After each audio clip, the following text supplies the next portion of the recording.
დღევანდელ ვიდეო გაკვეთილში დავხატავ ნატურმორტს აკვარელით.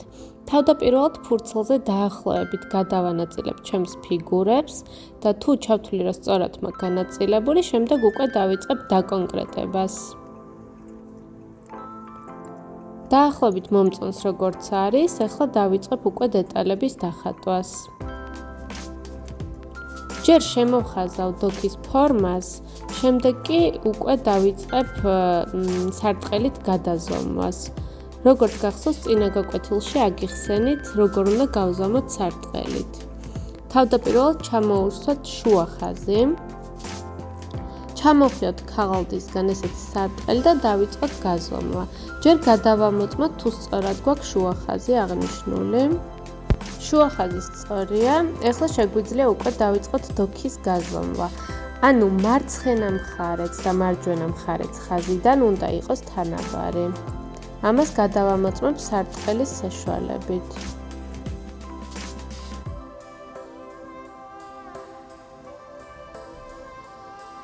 იგივე ვაკეთებ ზემოთაც და ქვემოთაც.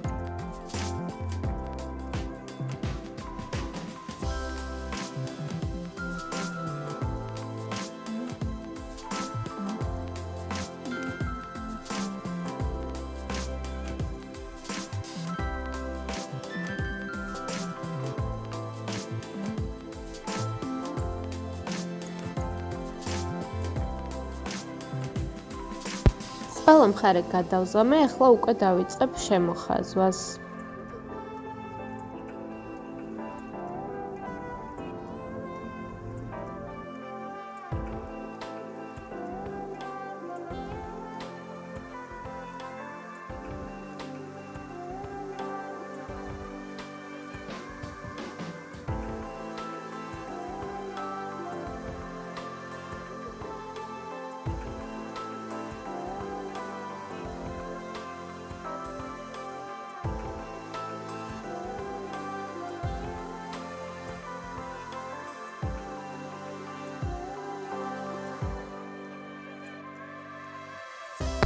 ახლა გადავალ ბროწეულების დახატვაზე.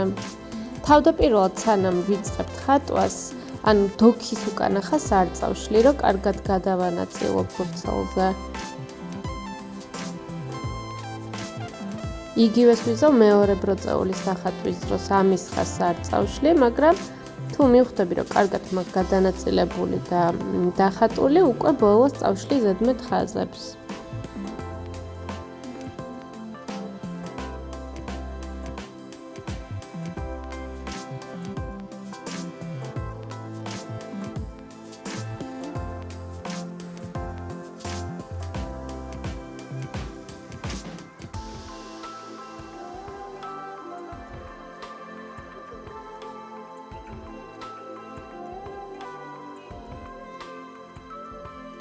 იქიდან გამომდინარე, რომ აკვარელში არ შეგვიძლია ზემოდან გადახატვა, თავიდანვე უნდა ქონდეს ყველაფერი დეტალურად დაგეგმილი, მათ შორის დაცემული ჩრდილებიც. ახლა შემოვხაზავ დაცემულ ჩრდილებსაც, ბლიკებსაც, იმიტომ რომ როგორც გახსოვთ, აკვარელს არ აქვს თეთრი ფერი და თავიდანვე თეთრად უნდა დავტოვოთ.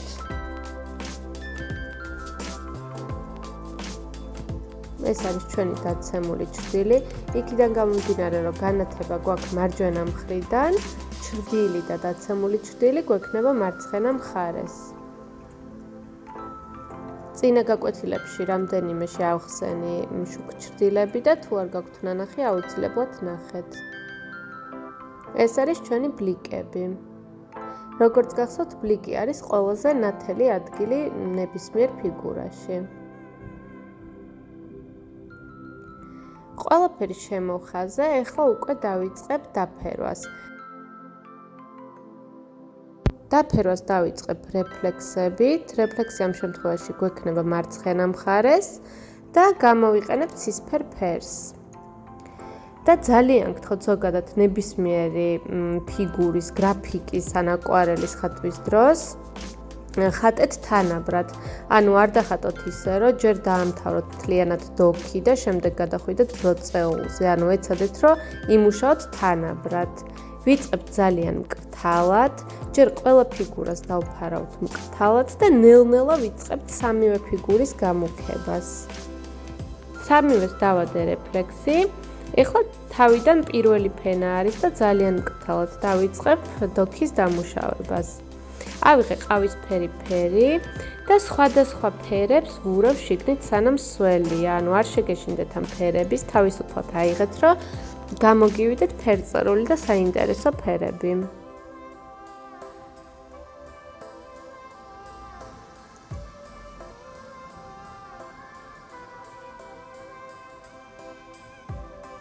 ეცადეთ, რომ დახატოთ ცოტა სქელ ფურცელზე, ან ვატმანზე, ან აკვარელის ფურცელზე, რომ არ დაგეკუჭოთ ქაღალდი.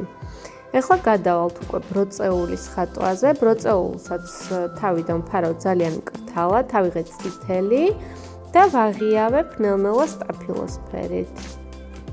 ეს რეფლექსი ცისფრად დატოვეთ თავიდან და მერე ნელ-ნელა უკვე დავფაროთ.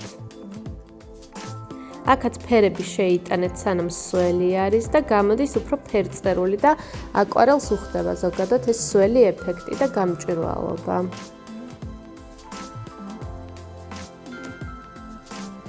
ეხლა დავფერავ დაცემულ ჩრდილს, ამისთვის ავიღებ იასამნის ფერს ცოტა მუქად და შემდეგ უკვე წყლით გადავიყვან. როგორც ხედავთ, ჩვენი სამივე ფიგურა დავფერე. პირველი ფენა არის ეს აკვარელის და ამიტომ როგორც ხედავთ არის ძალიან მკრთალი და გამჭვირვალე. და მეორე ფენაზე უკვე ვეცდები, რომ ნელ-ნელა ფორმები უფრო ამოვიყვანო და გავამუქო. არ დავალოდები გაშრობას, რადგან აკვარელს უხდება ეს ფერების შერევა. ეხლა უფრო მუქად დავიღებ ყავისფერ ფერს და დავიწყებ ნელ-ნელა დოქის ჩრდილით.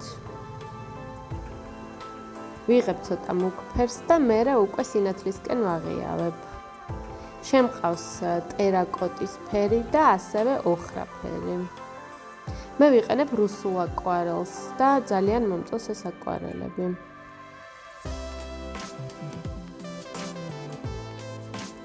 თუ უფრო დეტალურად დაგაინტერესებთ, მომწერეთ კომენტარებში და ფოტოს გადავიღებ და განახებ.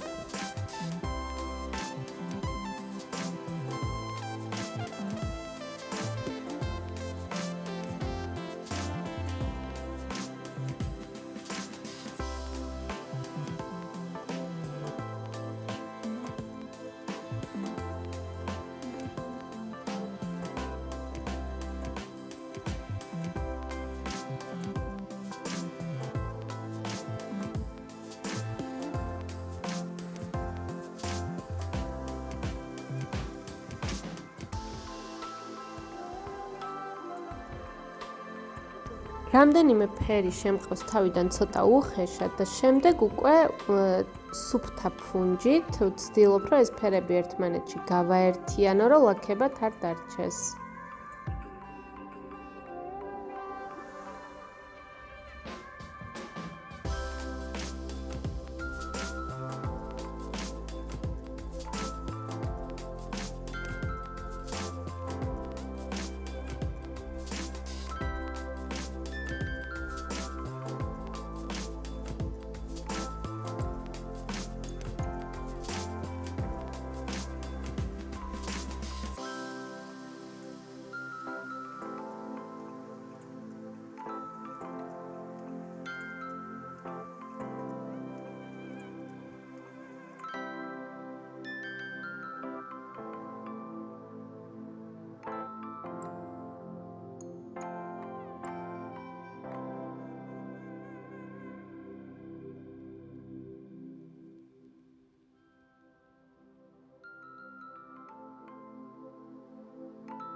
ეხლა ბროწეულზეც უფრო თამამად ავიღებ წითელ ფერს და სტაფილოს ფერს და უფრო გავამუქებ და კონტრასტულს გავხდი.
როგორც ხედავთ, უკვე ორი ფენით დავფარე ჩვენი ნახატი. ახლა გადავალ მესამე საბოლოო ფენაზე, რომლითაც უბრალოდ რაღაც ადგილებში აქცენტებს გავუკეთებ, რომ ჩვენი ნახატი უფრო კონტრასტული გახდეს.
ეხლა ავიღებ ცოტა პატარა ზომის ფუნჯს და წვრილ დეტალებს გავაკეთებ პატარა ფუნჯით.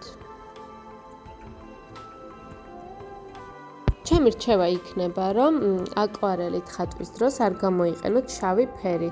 თუ ძალიან მუქი ფერი დაგჭირდებათ რაღაც ადგილებისთვის, ამისთვის აიღეთ ზილონკის ფერი და იასამნის ფერი, შეგიძლიათ ერთმანეთში შეურიოთ და ამითი გააკეთოთ ჩრდილი. გამოდის ძალიან მუქი და შავისგან განსხვავებით არ გაგიჭუჭყიანდებათ ნახატები და უფრო ღრმა ჩრდილს მიიღებს და უფრო საინტერესო ტონალობით გამოდის ჩვენი ნახატი.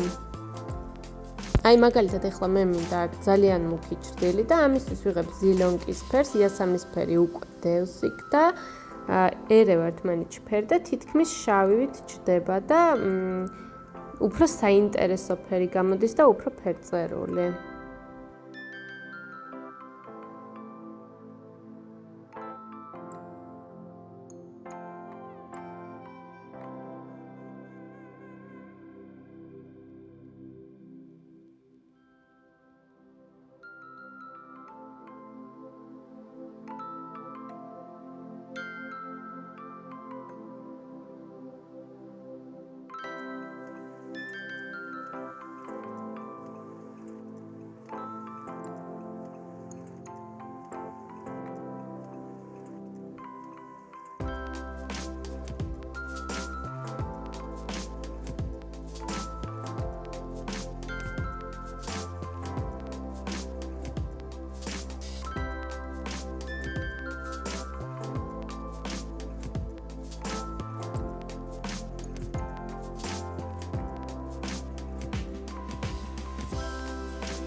აკვარელს ძალიან უხდება თბილი და ცივი ფერების ერთმანეთში შერევა. თუ არ გახსოვთ რომელია თბილი და ცივი ფერები, აუცილებლად ნახეთ ჩემი წინა ვიდეო ფერების შესახებ. დააკვირდით ადგილებში როგორ ურევთ ცივ ფერებს, სადაც არის თბილი ფერი და ეცადეთ რომ ფრთხილად გაიმეოროთ. ეს არის ზილონკის ფერი და შეურიე ბლიკის ადგილას ძალიან მკთავად.